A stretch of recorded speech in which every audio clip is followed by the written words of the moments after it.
कब खोया कहाँ खोया। पता नहीं। देखिए, जब जिस चीज़ की ज़रूरत होती है हमारे कॉन्शियसनेस के स्पेस में, तब वो चीज़ घटती है, और जब उसकी ज़रूरत पूरी हो जाती है वो डिसअपीयर हो जाती है। अपनी स्पिरिचुअल जर्नी में, लाइफ की जर्नी में किसी भी चीज़ को दोबारा पकड़ने की कोशिश नहीं करनी चाहिए। यहाँ कभी भी कुछ दोबारा पकड़ा नहीं जा सकता। कुछ नया होगा, और वो हो सकता है पहले से बेहतर हो, पहले से खूबसूरत हो। कई बार पहली चीज़ खूबसूरत होती है तो हमको लगता है कि नहीं वो चीज़ होनी चाहिए, लेकिन हमको नहीं पता कि अब अगला जो पड़ाव है वो खूबसूरती के किस डायमेंशन में जाने वाला है। रिलेशनशिप में भी लोग वहीं पर अटक जाते हैं। रिलेशनशिप में एक फेज़ घटता है जब सब बड़ा ब्यूटीफुल होता है, फिर लोगों को लगता है कि वो वाला फेज़ अब लौट के नहीं आ रहा, फिर लड़ाई झगड़े शुरू, लगता है कि इसी की वजह से वो फेज़ ख़राब हुआ। तो रिलेशनशिप तो इसलिए बड़ा भारी चैलेंज है, उसमें झगड़ने के लिए मौका है। अपने साथ घटे तो हम झगड़ें किससे?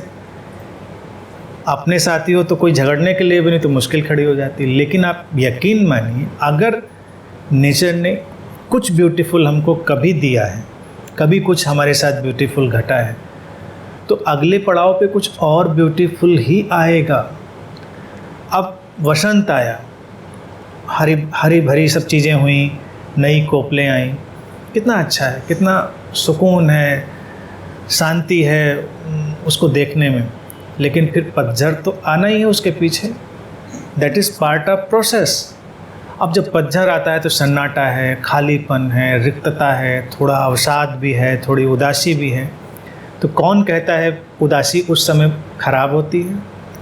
कौन कहता है उस समय का खालीपन ख़राब होता है? वो भी अच्छा है, वो उस समय की मांग है, उससे फिर कुछ होगा, उससे फिर नई कोपलें आएंगी, फिर कुछ नया ढंग होगा। लेकिन जब नए पत्ते दोबारा आएंगे तो पहले वाले पत्तों जैसे नहीं होंगे, उनका कुछ अलग ही होगा। पेड़ के पत्तों में तो फिर भी सिमिलरिटी नज़र आ जाती है हमको, इसीलिए कोई कभी पहचान नहीं पाता। लेकिन ह्यूमन एक्सपीरियंस में इतना ज़्यादा डिफरेंस होता है कि हम पहचान भी नहीं पाते, रिकग्नाइज भी नहीं कर पाते।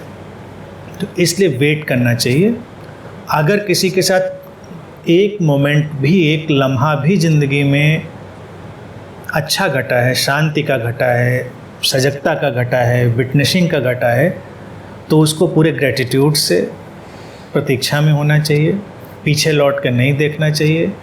और ये ट्रस्ट होना चाहिए कि वो भी तो आपने नहीं किया था ना, वो भी तो हमने नहीं किया था, हमारे बिना किए ही वो भी हुआ था।